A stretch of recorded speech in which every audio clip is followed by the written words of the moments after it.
탄소 배출 증가로 인한 각종 이상기후와 환경 오염 문제.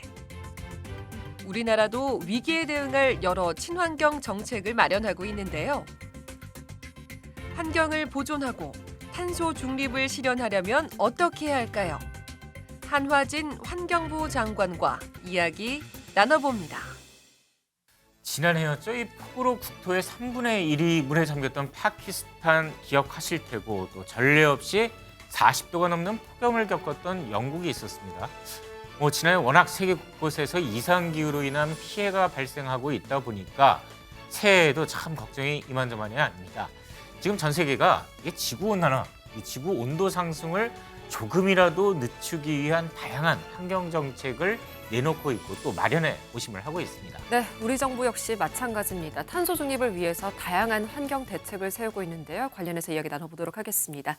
한화진 환경부 장관과 함께합니다. 어서 오십시오. 네, 반갑습니다. 예, 이게 환경을 지킨다는 것이 규제와 육성 이 두 가지가 물론 다 필요하겠지만 이 정부가 바뀜에 따라서 또 내지는 수장이 바뀜에 따라서 이런 무게 중심이 조금씩은 바뀌었었던 것 같아요.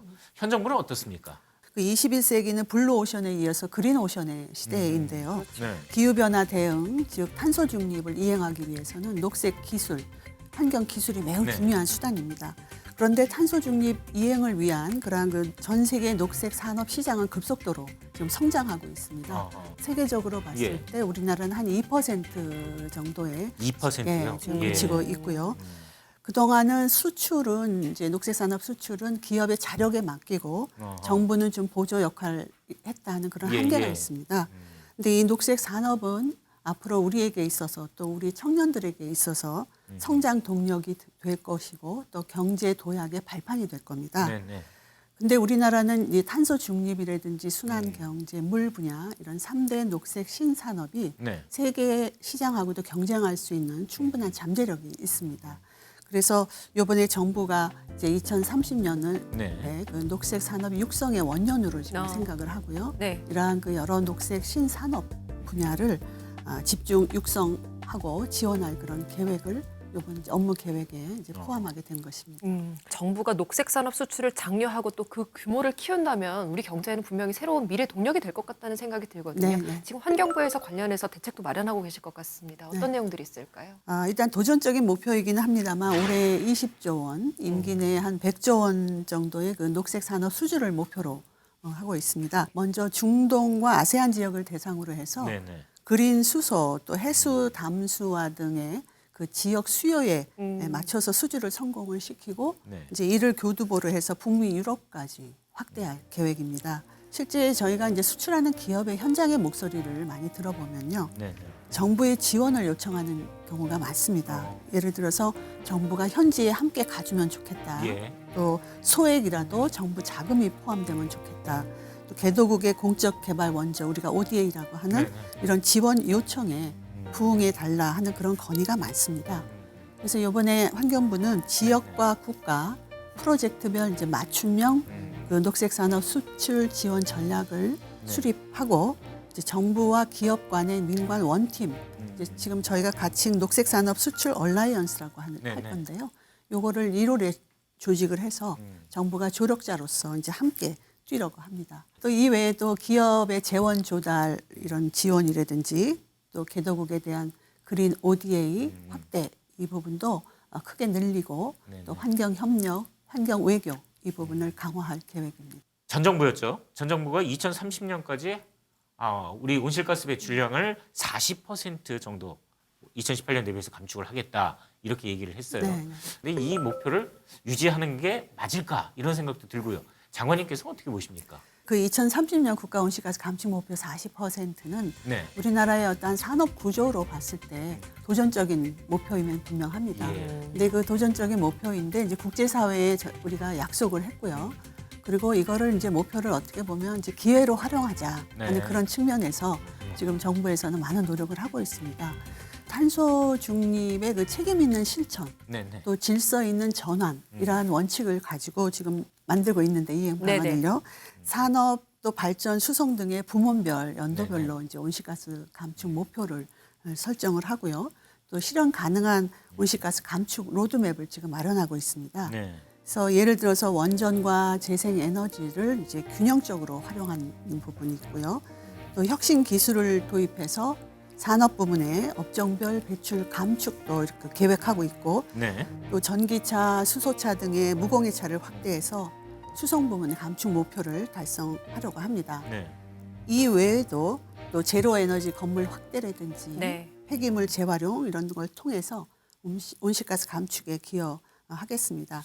이러한 실현 가능한 이제 온실가스 감축 로드맵을 포함한 기본 계획이 올 3월까지 이렇게 마련될 계획입니다. 3월이요? 예. 근데 이제 중요한 것은 이 국가 기본 계획에 대한 이행 점검을 매년 추진하게 됩니다. 네. 그래서 매년 이렇게 이행력을 담보하다 보면 도전적인 그 목표도 달성할 수 있지 않을까 이렇게 생각을 하고 있습니다. 유럽연합, 탄소 국경세 등 여러 국가들이 지금 뭐 탄소 중립, 기후 위기에 대응한 각종 법안들 마련하고 있지 않습니까? 우리 기업들의 그 기준, 뭐 우리가 좀 따라가기엔 너무 뒤늦은 것은 아닌지 뭐 좀 가운데 평가자로서 말씀을 해주신다면 어떨까요? 그 EU의 그 탄소 국경 조정 제도가 이제 최근 EU 내에서 합의돼서 시행을 앞두고 있는데요. 네. 이제 2023년 올해죠. 올해 10월부터 전환 기간이라 그래서 그 기간 동안은 EU 수출하는 제품에 대해서 이제 탄소 배출량 보고가 의무화됩니다. 네. 그리고 2026년부터는 배출량 인증서 구매 의무가 이제 부여될 계획인데요. 그래서 이제 지금 저희가 정부 차원에서 범부처 대응 TF를 구성을 하고 적극 지금 대응을 해 나가려고 하고 있는데요. 특히 우리 기업의 그 탄소 감축 그 노력이 EU 내에서도 인정을 받을 수 있도록 그런 그 EU와 협력 체계를 구축해 지금 나가려고 합니다. 그런데 기업의 애로사항 중에 가장 큰 것 중에 하나가 이제 수출하는 제품에 대한 그런 탄소 배출량 산정이 어렵다는 겁니다. 그렇죠. 언제 생각해도 쉽지는 않을 것 같아요. 네네. 예. 그래서 지금 이를 지원하기 위해서 저희 부처 내에 헬스 데스크라 그래서 그러니까 도움을 줄 수 있는 데스크 이거를 설치하고 배출량 산정 가이드라인을 마련을 해서 이제 기업이 실제 이행해야 되는 배출량 그 보고 의무를 지원해 나갈 계획입니다. 또 특히나 이제 중소기업 같은 경우는 이 부분에 대해서 더 어려운 상황인데요. 그렇죠. 예, 그래서 중소기업을 대상으로 해서는 특히 이 배출량 산정에 대한 교육, 컨설팅 이러한 부분들을 계획을 합니다. 네. 근본적으로 보면 이러한 그 우리 기업의 탄소 감축의 체질을 개선하는 것이 중요한데요. 그래서 올해 저희 정부에서는 배출권 거래제 이런 부분들을 조금 더 고도화해서 더 탄소를 배출을 잘하는 그런 기업에 또 인센티브도 부여하고 하는 그런 체질을 개선할 수 있도록 이제 도움을 주려고 하고 있습니다. 지금 겨울감으로 남쪽에서는 지금 고초가 말이 아니라고 합니다. 특히 뭐 댐에 이 저수지나 뭐 이런 데 다 물들이 말라붙어서 제한급수해야 되는 뭐 이런 상황이라고까지 하는데 지금 대책 어떻게 마련하고 계시는지. 네. 지금 현재 광주 전남의 그 가뭄이 30년 만에 가뭄이다 이렇게 얘기를 합니다. 그쪽의 강수는 예년에 60-70% 수준이에요. 그래서 심각한 지금 가뭄 상황이 지속되고 있습니다. 예. 이에 따라서 환경부는 지난 7월부터 이제 대책을 수립을 해서 이행을 하고 있는데요. 용수 절감, 일단 먼저 사용하는 물을 줄이는 부분하고 또 대체 수자원을 확보하는 이러한 가용한 모든 물 자원을 총동원하고 있습니다.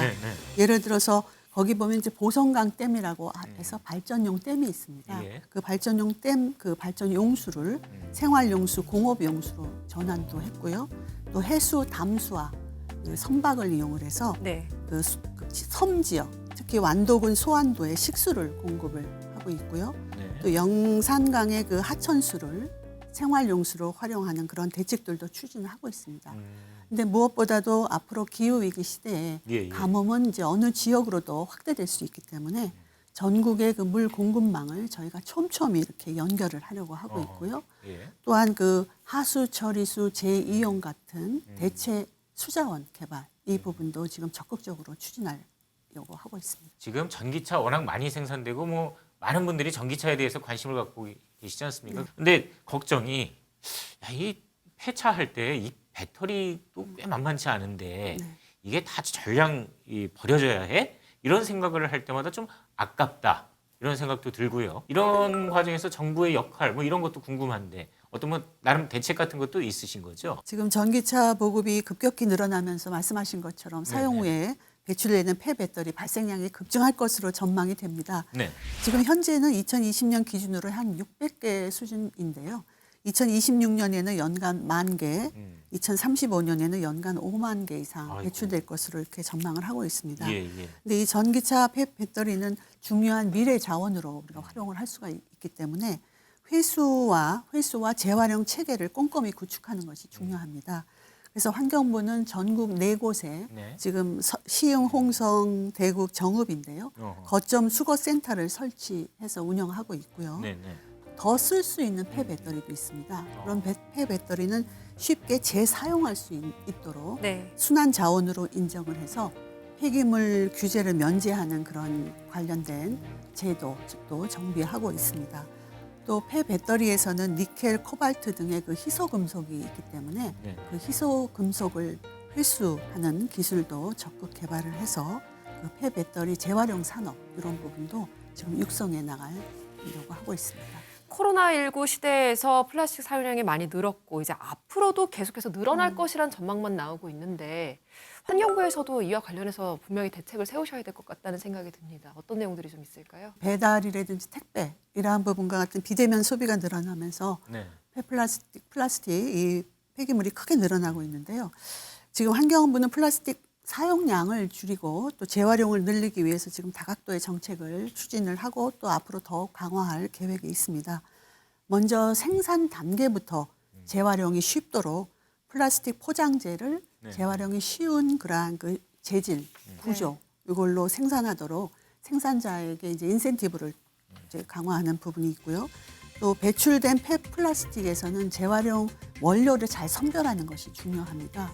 그래서 그 선별하기 위해서 네, 네. 인공지능의 그 광학 선별, 네. 지금 첨단 기술을 활용한 선별을 도입해서 공공 선별장을 지금 현대화하는 것을 추진을 하고 있습니다. 예, 예. 그런데 이제 폐 비닐이라든지 네. 또 플라스틱 혼합물 같은 경우가 있습니다. 이러한 경우는 사실 재활용하기에 기술적으로 어려운 부분이 있고 재활용을 한다 하더라도 또 비용적으로도 상당히 많이 드는 부분이 있습니다. 그렇죠. 예, 그래서 이러한 종류의 폐플라스틱은 열분해를 시켜서 이거를 다시 석유화학 제품의 원료로 생산할 수 있도록 예, 예. 우리가 그걸 전문적으로 이제 화학적 재활용 방식 이렇게 얘기를 하는데요. 네. 예, 그러한 방식을 확대하는 그런 제도도 지금 정비해 나가고 있습니다. 꼭 여쭤봐야 되겠다라고 네. 싶었던 질문이 하나 있어요. 이 일회용 컵. 네. 그 어떠세요? 지금 장관님께서 자주 가는 커피숍에서는 꼭 일회용품 자제하고 있나요? 어떻습니까? 저희가 이제 일회용 컵 보증금 제도라고 해서 예, 예. 지금 세종과 제주의 이제 선도 지역에 지금 하고 있는 것이 12월 2일부터 이제 네네. 하는 그 제도가 있습니다. 음. 그 부분은 약 이제 지금 한 달 정도 지나고 있는데요. 물론 처음에 초기에는 이제 낯설어 하시는 분들도 있고 네. 그런데 지금 제도가 어느 조금씩 정착되어 가고 있다라고 저희는 평가를 하고 있는데요. 물론 네. 부족한 부분도 있습니다. 네. 그래서 이 제도 운영을 지금 계속해서 운영 상황을 모니터링하고 있고요. 네. 이제 매장의 부담을 줄이면서도 또 소비자의 불편을 어떻게 하면 최소화시킬 수 있을까 하는 그러한 부분에 대해서 지금 계속 저희도 지금 고민을 하고 있고요. 네. 사실 일회용 컵 보증금제의 궁극적인 목표는 일회용 컵의 사용을 줄이는 감량입니다. 네, 네. 그런데 지금 최근에 저희가 일회용 컵 보증금제를 세종, 제주에 이렇게 하면서 보니까 그 카페 이런 데서 네, 네. 이 사용하는 일회용 컵을 다회용 컵으로 어, 전환하는 그런 매장도 많이 예. 늘어났고요. 또 재활용이 용이한 컵으로 바꾸는 그러한 매장도 이렇게 늘어나고 있습니다. 그래서 저희가 지금 한 달 좀 지나고 제도들을 지금 시행되고 있는 것을 계속 모니터링해서 앞으로 이걸 어떤 방향으로 개선할지 이거를 계속 고민을 해서 조만간 소비자분들하고 좀 공유를 할 계획이 있습니다. 지금까지 이야기 나눈 문제들은 뭐 정부뿐만 아니라 우리 모두가 같이 이제 협력을 해서 풀어나가야 될 문제들이잖아요. 네.